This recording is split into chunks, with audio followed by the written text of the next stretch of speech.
हाँ जी बच्चा बाटी, अब हम देखेंगे ये एग्जाम्पल दे रखा है, एनसीईआरटी का क्वेश्चन है हमारा। क्या लिखा है भाई, a motor boat is racing towards north at 25 kilometre per hour and water current in that region is 10 kilometre per hour in the direction of 60 degree east of south. 60 degree east of south भाई, पहले समझो कि यहाँ पे ना इसका मतलब direction समझना बहुत ज़रूरी है हमारे लिए। पहले आपको डायरेक्शन समझाते हैं। देखो डायरेक्शन कैसे काम करती है। अगर मैं डायरेक्शन की बात करूँ तो भाई हम सबको पता है कि भाई ये क्या हो गया नॉर्थ, ये क्या हो गया भाई हमारा साउथ, ये क्या हो गया ईस्ट और ये क्या हो गया हमारा वेस्ट। हाँ जी बेटा, तो हमारी चार डायरेक्शन हो गई, नॉर्थ साउथ ईस्ट और वेस्ट। अगर अब यहाँ पे देखें कि यहाँ पर क्या लिखा है कि एक मोटर बोट थी जो कहाँ जा रही थी, जो जा रही थी नॉर्थ की तरफ। इसका मतलब मोटर बोट जा रही है भाई यहाँ पर। ये क्या हो गई वेलोसिटी ऑफ मोटर बोट, जो कितनी हो गई हमारी 25 किलोमीटर पर आवर। अब यहाँ पे क्या लिखा है भाई साथ में कि जो पानी है, दैट मीन्स जिस नदी में ये बोट चल रही थी वहाँ पे जो पानी है, पानी कहाँ पर है 60 डिग्री ईस्ट ऑफ साउथ।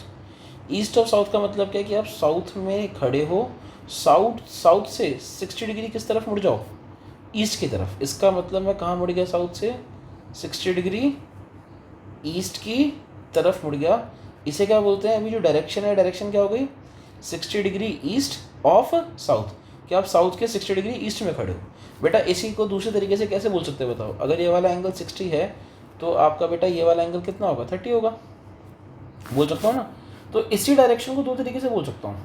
एक तो मैंने क्या बोला बताओ, 60 डिग्री ईस्ट ऑफ साउथ, या फिर क्या बोल सकता हूँ 30 डिग्री साउथ ऑफ ईस्ट, कि मैं ईस्ट से 30 डिग्री साउथ में। तो बेटा इस तरीके से डायरेक्शंस को दिखाया जाता है। अब यहाँ पे देखो बेटा, यहाँ पर जो हमारी मोटर बोट थी, मोटर बोट जा रही थी बेटा नॉर्थ की तरफ। और जो यहाँ पर है कहते हैं पानी है, पानी कहाँ था बेटा, पानी था भाई हमारा कहीं यहाँ पर इस तरफ।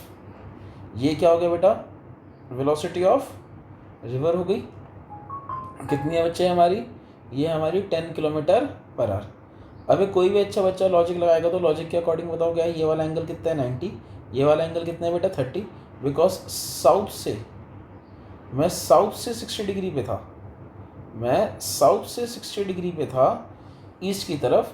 तो बेटा ये जो दोनों वेक्टर्स के नीचे में एंगल होगा ये कितना होगा बताओ, ये होगा 30, ये कितना हो गया 90, 30 प्लस 90 कितना हो गया 120 डिग्री। तो बेटा 120 डिग्री दो वेक्टर्स के बीच का एंगल आ गया। देखो बहुत सिंपल सी बात है, आदमी कूदे या बोट चले। भाई हमने पहले ही आपसे कहा था कि मानो अब ये बोट जाएगी कहाँ, ये बोट बेटा अगर आप देखोगे तो बहुत लॉजिकली बात है कि बोट कहीं ना कहीं इस तरफ जाएगी। ये क्या हो गया, रिजल्टेंट हो गया। क्यों, क्योंकि भाई रिवर क्या करेगी, रिवर इसको इस तरफ ले जाने की ट्राई करेगी बोट को, और जो बोट है वो खुद आगे जाना चाह रही है। तो उस चक्कर में क्या होगा, रिवर इधर ले जाना चाह रही है, बोट यहाँ जाना चाह रही है। ना इसकी चलेगी अकेले की, ना इसकी चलेगी, बोट कहाँ चली जाएगी, कहीं इधर चली जाएगी। कौन कौन ये वाली बात समझ गया। अब आगे सुनो क्या लिखा है, फाइंड द रिजल्टेंट वेलोसिटी। बस बेटा वी निकालना है, वी हमने आपको कैसे निकालने सिखाया, शाबाश। रिजल्टेंट निकालने का तरीका क्या है, वेक्टर जो फर्स्ट वेक्टर है उसका स्क्वायर, सेकंड वेक्टर का square plus 2 into first vector into second vector into दोनों के बीच का एंगल जो क्या कॉस थीटा। तो बेटे 120 यहाँ पर क्या है, थीटा ही तो हुआ। अब बताओ वी कितना होगा, वी होगा बेटा हमारा यहाँ पर फर्स्ट वेक्टर कितना था 10, 10 का स्क्वायर, वो कितना था 25 का square plus 2 into 10 into 25 into cos कितना है बेटा, कॉस है 120, कॉस 120 कितना होता है बेटा, फटाफट लिखो तो -1/2 होता है। अगर मैं अब यहाँ पे देखूँ आगे तो भाई 10 का स्क्वायर बताइए कितना हो गया, 10 का स्क्वायर हो गया 100, 25 का स्क्वायर 625, और यहाँ पे बेटा 2 से वाला 2 कट गया, 25 इंटू 10 कितना हो गया 250, 250 इंटू -1 कितना हो गया -250। तो बेटा यहाँ पर कितना आ जाएगा -250। अगर बेटा मैं v की बात करूँ तो कितना होगा जरा बताइए, यहाँ पर 625 प्लस 100 725, 725 में बेटा कितना घटा देंगे 250। अगर 750 में 250 घटाता तो कितना बचता, तो बेटा तो मेरा बचता 500, बट 750 तो है नहीं, कितना है 725 है। तो भाई 725 में 250 घटाओ कितना बचेगा बेटा आपका बचेगा 475। कितना बचेगा बेटा 475। अब ये 475 और उस पर क्या लग जाएगा बेटा, रूट लग जाएगा। अब अंडर रूट 475 को आप सॉल्व कर लीजिएगा। सिंप्लीफाई करना मैंने आपको सिखा रखा है, कैसे सिंप्लीफाई करते बेटा बताइए। अगर मैं 475 को देखूँ तो क्या होगा बताओ, 5 9 ज़ा 45, 5 5 ज़ा 25, करेक्ट। फिर काटो 5 से बेटा कितना, 5 1 ज़ा 5, उसके बाद कितना बचेगा 45, 5 9 45 बेटा 19 क्या हो गया एक मेरा प्राइम नंबर। तो अगर नोटिस करूँ तो कितना आएगा बताओ 5√19 किलोमीटर पर आवर। बेटा किलोमीटर पर आवर में क्यों निकाला? बिकॉज जो दोनों वेक्टर थे मेरा वी आर वैक्टर और वी एम वैक्टर दोनों के दोनों किस में थे बेटा किलोमीटर पर आवर में उनकी स्पीड थी, तो रिजल्टेंट की स्पीड भी किस में आ गई किलोमीटर पर आवर में आ गई। अब आगे बात करते हैं। अब यहाँ पे देखो हमने आपको कहा था कोई भी वेक्टर अगर आपको पूछा हो तो उस वेक्टर को जैसे यहाँ पे रिजल्टेंट वेलोसिटी पूछा ना, तो रिजल्टेंट वेलोसिटी एक वेक्टर ही हुआ। किसी भी वेक्टर को बेटा सिर्फ हम उससे नहीं दिखाते, हमें साथ में डायरेक्शन भी दिखानी पड़ती है। अब डायरेक्शन कैसे दिखाएंगे? अब डायरेक्शन दिखाएंगे बेटा कहाँ पर? डायरेक्शन दिखाएंगे मानो इस वाले एंगल इसको दिखाए थे डायरेक्शन, इसको बीटा मान लेते हैं। अब बेटा बीटा निकालना आप लोगों को सिखा रखा है, बीटा कैसे निकालते हैं बताओ। अगर मैं यहाँ पे बात करूँ तो tan बीटा क्या होगा? तो भाई हमारा जो tan बीटा होगा, tan बीटा कैसे निकालने को बोला था बताइए।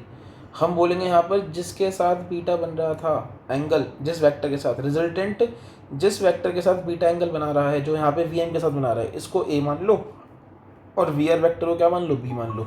हमने क्या पढ़ा बताओ बी साइन थीटा अपॉन में ए plus B cos theta.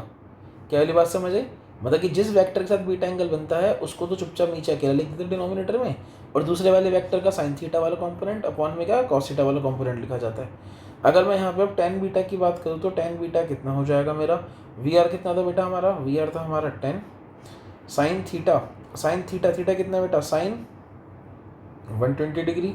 V M बताओ वी एम कितना है बेटा हमारा यहाँ पे, वी एम है हमारा 25 और वी आर कॉस थीटा बेटा वी आर कॉस थीटा कितना होगा, यहाँ पे वी आर है हमारा 10 और कितना हो गया साथ में कॉस 120। अब जरा बेटा साइन 120 और कॉस 120 की बात करें तो अगर यहाँ पे बताओ क्या मैं साइन 120 को साइन 90 प्लस 30 लिख दूँ, और साइन 90 प्लस थीटा कितना होता है बेटा हमारा, साइन 90 प्लस थीटा होता है कॉस थीटा, कितना होता है हमारा कॉस थीटा होता है।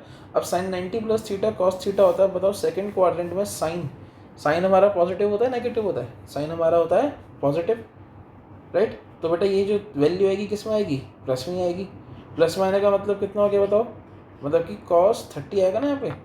तो भाई cos 30 कितना होता है, cos 30 होता है √3/2। तो बेटा अगर मैं नोटिस करूँ तो 10 मल्टीप्लाई बाय कितना हो गया √3/2 अपॉन में 25 प्लस 10 मल्टीप्लाई बाय -1/2। बेटा cos 120 भी कैसे निकाला होगा बताओ मैंने। अगर मैं cos 120 की बात करूँ तो cos 120 क्या होता है, अगर मैं इसको लिखूँ तो क्या लिख सकता हूँ बताओ, cos 90 प्लस 30, और cos 90 प्लस 30 कितना होता है साइन 30, cos थीटा का साइन थीटा हो जाता है 90 प्लस कटने के बाद। अब बेटा यहाँ पे दिक्कत क्या है बताओ, cos को देखो सेकंड क्वाड्रेंट में, सेकंड क्वाड्रेंट को देख रहा हूँ बिकॉज एंगल कितना है 120। सेकंड क्वाड्रेंट में cos क्या होता है बेटा, सेकंड क्वाड्रेंट में cos होता है माइनस, तो माइनस लिख दिया माइनस साइन 30, और साइन 30 की वैल्यू कितनी थी बेटा 1/2। क्या समझ आ गई बेटा बात। अब जैसे ये वाली बात हो गई, अब मैं यहाँ पे क्या करूँगा बेटा, यहाँ पे 2 से 10 काटूंगा कितना आएगा बेटा 5√3। ये सॉल्व करूँगा कितना आएगा बताइए, 2 से काटा 10 कितना आएगा 5 मल्टीप्लाई में -1 -5, 25 -5 कितना होता है 20। बेटा ये काटेंगे यहाँ से तो कितना होगा 5 बाय ये हो गया 1/4 हो जाएगा बेटा। तो tan बीटा की वैल्यू कितनी आ गई √3/4 आ गई। तो बेटा tan बीटा की वैल्यू √3/4 आने का मतलब क्या हो गया कि बीटा कितना हो गया tan इनवर्स √3/4। अब बेटा √3/4 यहाँ पे नोटिस करो हमें कौन कौन सी वैल्यू पता है। हमें tan बीटा में एक पता है 0, एक पता है 1/√3, एक पता है 1, एक पता है √3। हमें √3/4 की वैल्यू नहीं पता, तो हम बेटा √3/4 डायरेक्टली निकालेंगे भी नहीं, हम चुपचाप इसको यहीं छोड़ेंगे। अब देखो बीटा हो गया tan इनवर्स √3/4। अब मैं क्या बोल सकता हूँ कि इसका मतलब ये जो वेलोसिटी है, आई मैंने आपको देखो निकालना सिखाया था ना डायरेक्शन, ये भी तो एक डायरेक्शन ही है। अब ये डायरेक्शन क्या है, ये डायरेक्शन देखा जाए तो नॉर्थ से, ये डायरेक्शन क्या है नॉर्थ से इतने एंगल पर है, कितने एंगल पे tan इनवर्स √3/4 एंगल पर है, और किसकी तरफ है, किसकी तरफ है बेटा ईस्ट की तरफ, किसकी तरफ है बेटा ईस्ट की तरफ।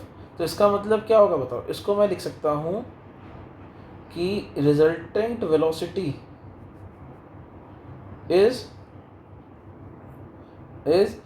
tan इनवर्स √3/4 ईस्ट, इतने एंगल ईस्ट ऑफ नॉर्थ, इसका मतलब क्या नॉर्थ से इतने एंगल, कितना एंगल बेटा tan इनवर्स √3/4 इतने एंगल कहाँ पर है ईस्ट की तरफ, कहाँ पर है बेटा ईस्ट की तरफ। आई होप सारे बच्चों को समझ आया होगा बेटा। अगर ये समझ आया तो बढ़िया है, नहीं समझ आया होगा तो बेटा जो बच्चे देख रहे हैं वो क्लास में आके डाउट पूछ लेना बेटा बाद में, ठीक है।